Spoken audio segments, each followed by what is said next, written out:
akọọlụ gị maka Paul Mike Chief Michael Okpala onye Neni nke dị na okpuru ọchịchị Anọcha local government area na Anambra State. Paul Mike ka eji wee mara ya, nwoke nwa nwere otu ọgbụgbụ ọ kara aka si ike dị egwu, mmadụ inwe single bone, ịma na a na-atụ ụdọ ndị ahụ ụjọ nke ukwu eziokwu. Unu nụrụ egwu 10-10 gụrụ mgbe ahụ 7-7 ọ bụrụ 10-10 nọ 7-7 nwere egwu ọ gụrụ, ife ike na-eme ebuka o, ife ike na-eme ebuka o, ife ike na-eme ebuka. Ọ kọrọ anyị ka Paul Mike si wee gba ike ka o si wee buru n'onye Gris pịajie nye onu n'Enugu. Ngwa gee ntị na akụkọ ndị a niile na-abịa.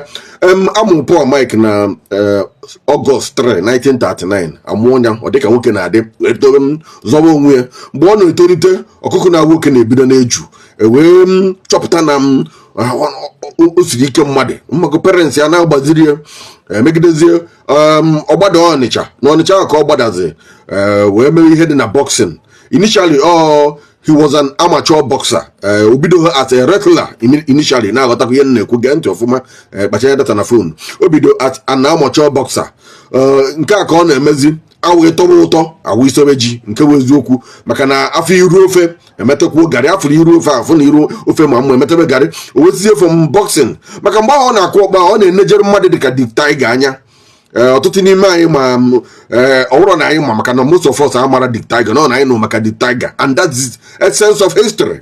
Ọtụtụ n'ime anyị amụakwanụ Paul Mike, mana anyị na-anụ maka Paul Mike akụkọ ngị na onye Anambra State, onye Neni nke dị n'okpuru ọchịchị Anọcha local government area. That is the essence of history.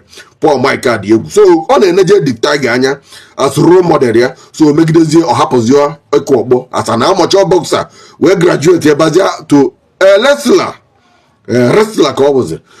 Na-esi Paul Michael eme nkwenye dị na mgba. O megidezie in the mid 60s, in short from 60s to 70s, o wuru ewu na Nigeria. Even federal government ma onye Paul Mike bụ na Nigeria 60s and 70s. Ọ kpara ike dị egwu. A sị na nwoke ma na o wuru mgba 125 undefeated. Yes, undefeated and undisputed world and African champion. Paul Mike ada agbaghị agbaga 7-7 n'Enugu kwọkwa ya, onye Enugu ukwu gbazie na monu ma ọ na ana m ekwutie. Ọ gụrụ egwu ọfụma maka Paul Mike. So ka ọ na-agba mgbe ahụ ọ gara obodo niile dị iche iche. Ọ gara African countries, ọ gara Europe, ọ gara ebe niile.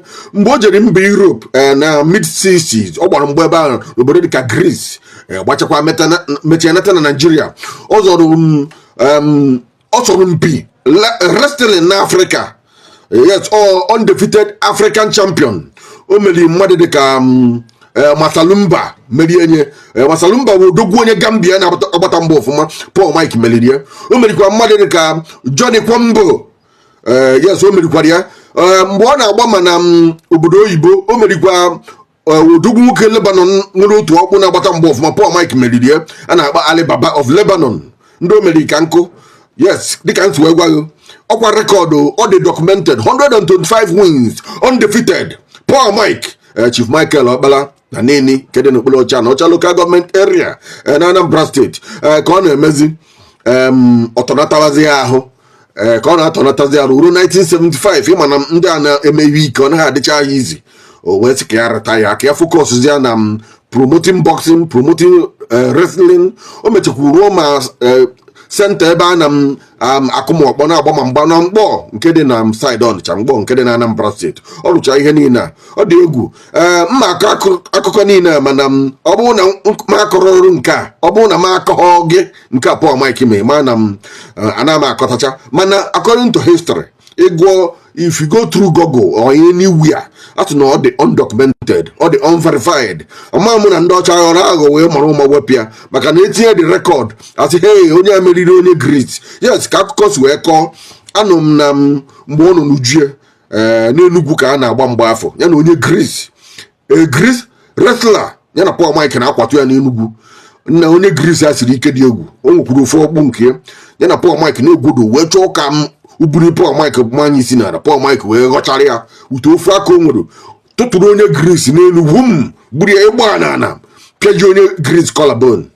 Na a na-echekwa na egwu ka a na-egwu, nwoke a na-emegharịzi azụ, atụ ya na moto buru ya jewe na Parkland Hospital nke dị n'Enugu ebe a ka onye Greece nọ wee jewarụ ọkwa ị na-anụ ma 77 na-agụ ya n'egwu ife ike na-eme ebuka ife ike na-eme ebuka. Yes, Chief Michael Okpala Elias Paul Mike ọ dị egwu ndị mmadụ emekwa n'ihe n'ụwa mmadụ gbara mgba undefeated 125 wins ọ dị akwa izu ọwakwa aka ịkọja go and verify ekene m ụnụ ọ ga-adị ụnụ na mma so ka ọ rịtayazi na 1975 ahụ megidezie ruo ebe a na-agba mgba mana mgbọ na-emezi ọ dị akwa izi o ruzie na 11th of March 2004 arụ ọkụ jidesie enyi ike buru ejewe National Hospital nke dị na Abuja ebe a ka ọ na wee hapụ na 11th of March 2004 at ripe age ọ kpọzi anya age of 64 maka na mmasị na ume ka dịkwa ya mana ọ rịta ego mgbe ahụ age of 64 ka ọ dị wee nwoke na-eme unu agụghị n'owu ọsọ mpụmpụ the son of headmaster ya gaziela onye ọbụla.